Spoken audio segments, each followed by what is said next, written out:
Every night, as our bodies rest and our eyes flicker beneath closed lids, the brain begins its nightly performance, an intricate theater of sensations, emotions, and impossible realities.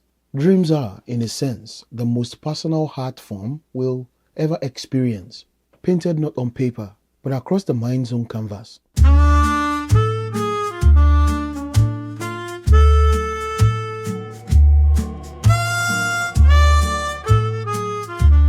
So, what exactly are dreams?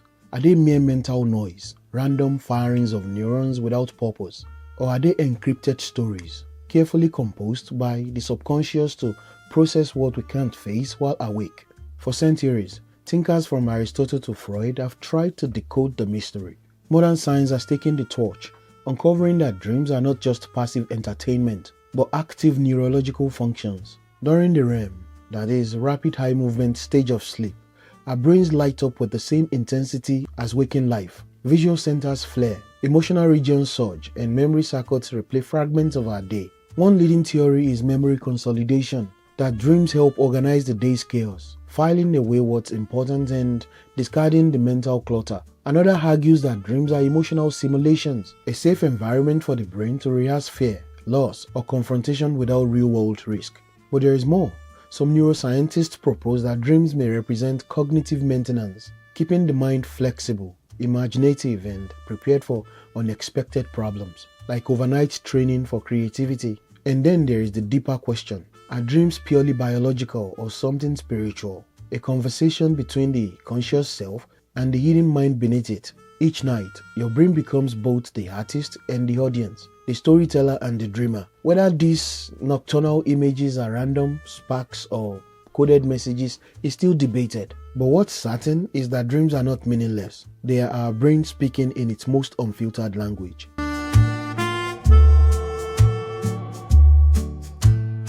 If dreams are the canvas, then the brain is both the painter and the poet, whispering in a language only it understands. For decades, scientists dismissed dreams as meaningless noise, the byproduct of random neural activity. But imagine neuroscience paints a far more intriguing picture. Dreams are communication. Your mind is talking to itself. During sleep, particularly in REM stages, the brain engages in something like an internal dialogue, replaying experiences, testing reactions, even crafting imaginary what-if situations. It's a simulation chamber designed to keep you emotionally balanced and cognitively sharp. So, one theory, the rehearsal survival hypothesis, suggests that dreams serve as a built-in survival simulator.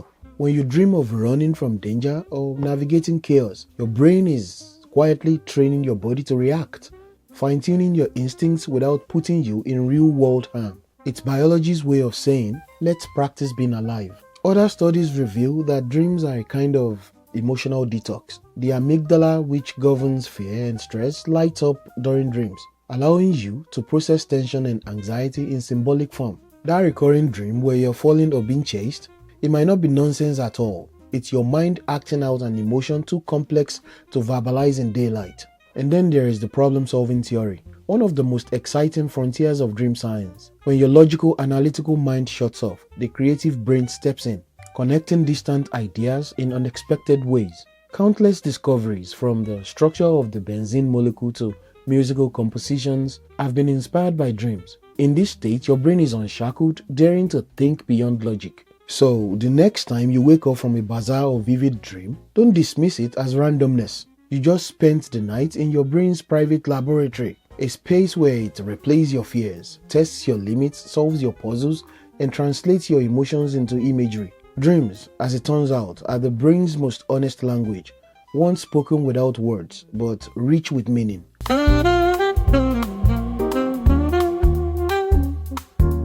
So, every dream is a message, but it's not written in ink. It's painted in symbols: a chase, a fall, a forgotten exam, a door that never opens. Your subconscious speaks in metaphors, using emotion as its grammar and memory as its vocabulary. So what are these messages trying to say? Psychologists and neuroscientists agree on one thing: dreams are rarely random. They often mirror your emotional state, not your literal experiences. When you dream of falling, it's not gravity you're afraid of, it's loss of control. When you're being chased, it's not always a person behind you. Sometimes it's a truth you're running from. Dreams are where your suppressed emotions finally get airtime. They bring buried fears, unresolved grief, or silent desires to the surface. Not to haunt you, but to help you heal. Think of your dream world as a psychological echo chamber, where your mind plays back what your heart refuses to confront. But it goes deeper. Some researchers describe dreams as emotional diagnostics.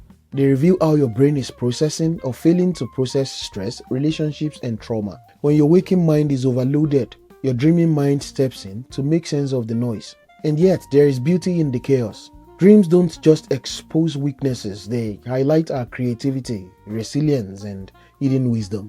When the local brain steps aside, the subconscious takes the stage, often solving emotional riddles in abstract ways that logic never could. So, the next time you wake up from a strange dream, before you dismiss it as nonsense, pause and ask, what part of me was trying to speak? Because every symbol, every fragment, every impossible scene may be your mind's way of saying, listen, I'm trying to understand myself.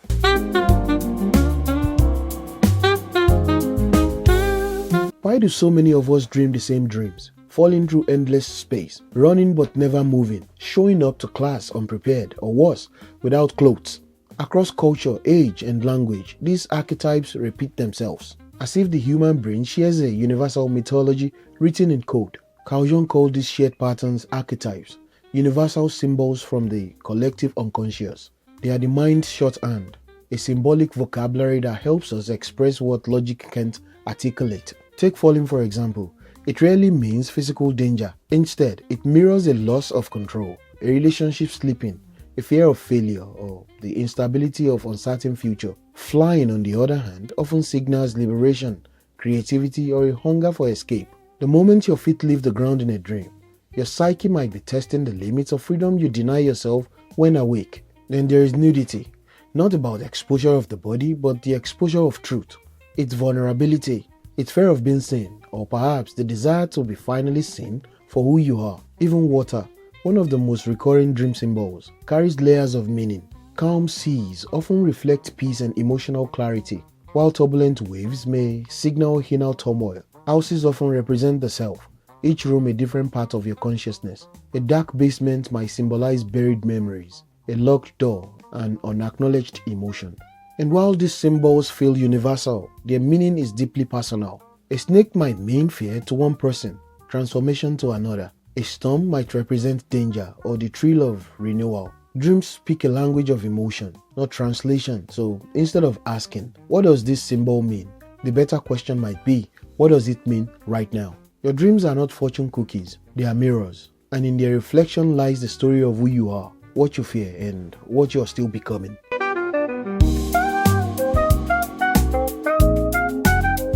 Every morning as you blink awake, you cross an invisible bridge from the surreal world of dreams back into the sharp edges of reality.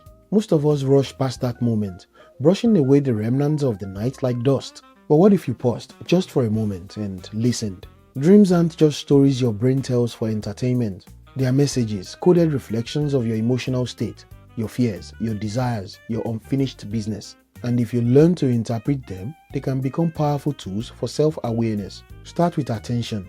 Keep a dream journal by your bed. The details fade within minutes, a voice, a color, a phrase. But if you capture them, patterns begin to emerge. You'll notice recurring symbols, emotional tones, even connections to your waking struggles. Dream journaling isn't about decoding symbols like a puzzle. It's about tracking your inner evaluation. Next comes reflection. Instead of asking, what does this dream mean? Try asking, what part of me created it? Dreams come from you, not from some external mystery. They are fragments of your own psyche, stitched together into stories that reveal what your waking mind ignores. And then there is integration, the most powerful step of all. What if the lesson from your dream, the courage, the fear, the message, wasn't just analyzed but lived? If you dreamed of standing up for yourself, try it tomorrow. If you dreamed of being lost, maybe it's time to redefine direction, not escape it. When your subconscious speaks, it's not random. It's your deepest self trying to catch your attention. Dreams, in the end, are not about mystery. They are about meaning. They are the intersection between your conscious goals and your unconscious needs. the place where your mind rehearses who you might become. So the next time you wake from a dream, don't just roll over. Take a moment. Listen. Your brain may have just handed you a message from the part of yourself that knows you best.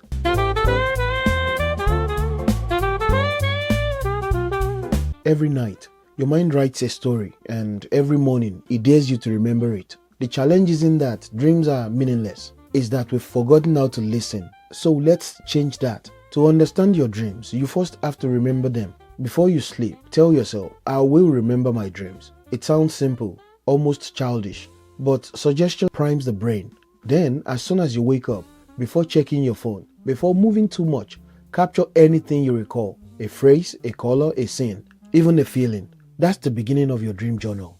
Not a diary of events, but a log of emotions. Over time, you start to notice patterns, recurring symbols, familiar places, repeated emotional tones. Those are your mind's greatest hits, themes it keeps revisiting because they haven't been fully resolved or understood. Dreams, in that way, are persistent teachers. They'll keep replaying the lesson until you finally learn it. Once you start recording, move beyond the literal. Don't ask, what does a snake mean? Ask, what did I feel when I saw it? Fear? Fascination? Freedom? That emotional response is the real translation key. Dreams speak in the language of feeling, not fact. Another powerful tool, look for parallels between your dream and your waking life. Was there conflict, isolation, success? You might find that dream mirrors a real emotional struggle or desire you've been avoiding. Your subconscious doesn't create fiction for fun. It creates metaphors for truth. And remember, dream interpretation isn't fortune telling. It's self-translation. You're decoding the dialogue between your conscious and unconscious selves, between who you are and who you are becoming. So tonight when you drift into sleep, think of it not as living reality, but entering another dimension of understanding. Your mind will keep talking, painting and creating, and if you learn to listen closely enough, you just might start decoding your own hidden messages.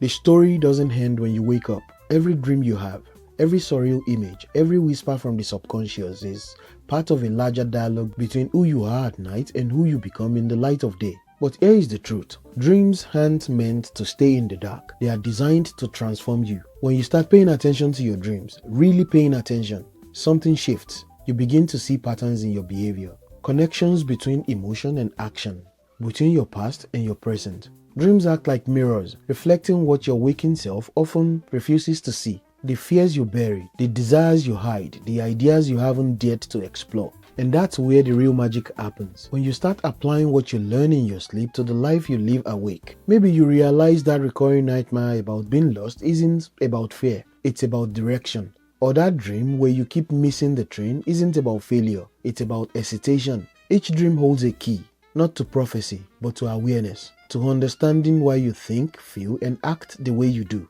Psychologists have found that people who regularly recall and reflect on their dreams often experience greater creativity, emotional regulation, and decision-making clarity. Because when you learn to translate your subconscious, you are no longer driven by it. You are in dialogue with it.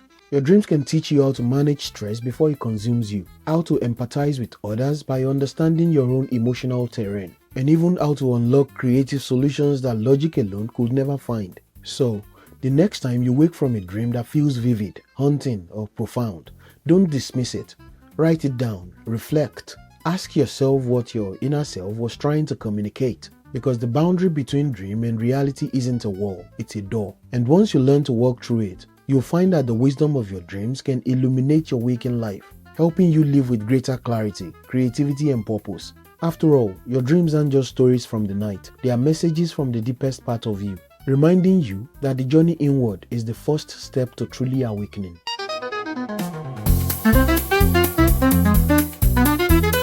If you or someone you love is struggling with addiction, it's time to take back control, one step at a time. My book, The Ultimate Guide to Overcoming Addiction, Steps, Tools, and Resources is your complete roadmap to recovery. Inside, you'll find practical strategies, proven tools, and the emotional support you need to break free from destructive habits for good. This isn't just another self-help manual. It's a companion for your comeback, written to empower, educate, and guide you through the science, psychology, and real-world process of healing. Whether you are just starting your recovery journey or looking to strengthen your progress, This guide will show you how to rebuild your life with clarity, resilience, and self-respect. Start your journey today. Get your copy of the Ultimate Guide to Overcoming Addiction. Steps, tools, and resources. Available now in ebook, paperback, and audiobook formats.